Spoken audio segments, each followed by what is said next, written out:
नमस्कार दोस्तों। इंडोनेशिया, जिसे दुनिया का सबसे बड़ा मुस्लिम देश माना जाता है, यहाँ की संस्कृति में एक अद्भुत धरोहर समाहित है।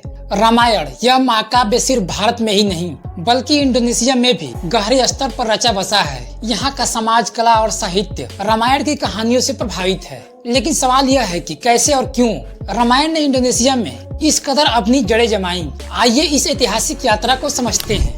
इस कहानी की शुरुआत होती है सदियों पहले, जब भारतीय व्यापारी और नाविक दक्षिण पूर्व एशिया में पहुंचे। व्यापार के साथ साथ वे अपनी धार्मिक और सांस्कृतिक धरोहर लेकर आए। इसी दौरान हिंदू धर्म और बौद्ध धर्म का प्रभाव इंडोनेशिया में गहराई से फैलने लगा। श्रीविजय और माजापहित जैसे साम्राज्यों ने रामायण को अपने साहित्य, कला और धार्मिक अनुष्ठानों में शामिल कर लिया। इस प्रकार रामायण की कहानियां इंडोनेशियाई समाज में धीरे धीरे बसने लगी। इंडोनेशिया में रामायण का एक अनूठा संस्करण तैयार हुआ जिसे काकविन रामायण कहा जाता है। यह 9वीं शताब्दी में लिखा गया और भारतीय रामायण के साथ स्थानीय इंडोनेशियाई तत्व जोड़े गए। काकविन रामायण इंडोनेशिया के साहित्यिक इतिहास में एक महत्वपूर्ण स्थान रखता है और आज भी इसे सांस्कृतिक धरोहर के रूप में संयोजा जाता है। रामायण सिर्फ साहित्य तक सीमित नहीं रही बल्कि इसे कला और नाट्य रूपों में भी जीवित रखा गया। इंडोनेशिया का प्रसिद्ध वेयन कुलित यानी छाया कठपुतली का नाटक रामायण की कहानियों को प्रसिद्ध करने का एक अनूठा तरीका है। कठपुतलियों के माध्यम से राम, सीता, हनुमान और रावण की महाकाव्यात्मक यात्रा को दिखाया जाता है। इसके अलावा रामायण वैले का प्रदर्शन खासकर इंडोनेशिया के जावा और बाली में लोकप्रिय है।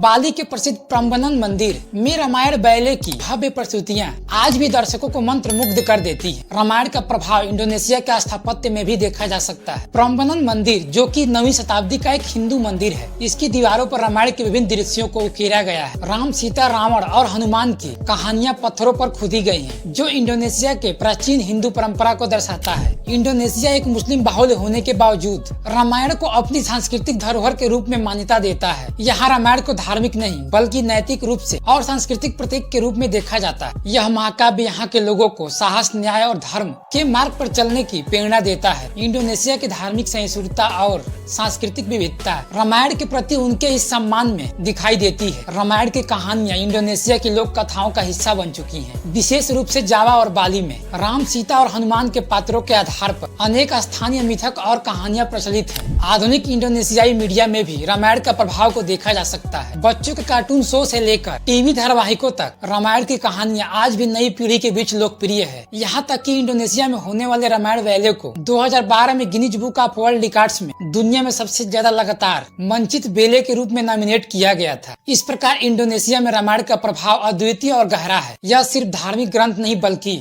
एक सांस्कृतिक और नैतिक धरोहर है जो सदियों तक यहाँ की सभ्यता, कला और समाज को प्रेरित करती आ रही है। रामायण की कहानियां और उनके पात्र आज भी इंडोनेशियाई समाज विभिन्न आयामों में जीवित है और आने वाली पीढ़ियों को प्रेरणा देती रहेगी। रामायण, जिसने भारत से इंडोनेशिया तक का सफर तय किया, यह सिर्फ एक महाकाव्य नहीं बल्कि यह हमारी सांस्कृतिक जड़ों का प्रतीक है जो समय और सीमाओं को पार कर हमें एक साथ जोड़ती है। जानकारी अच्छी लगी हो तो वीडियो को लाइक और चैनल को सब्सक्राइब जरूर कर लें। मिलते हैं अगले वीडियो में किसी और टॉपिक के साथ। तब तक के लिए धन्यवाद।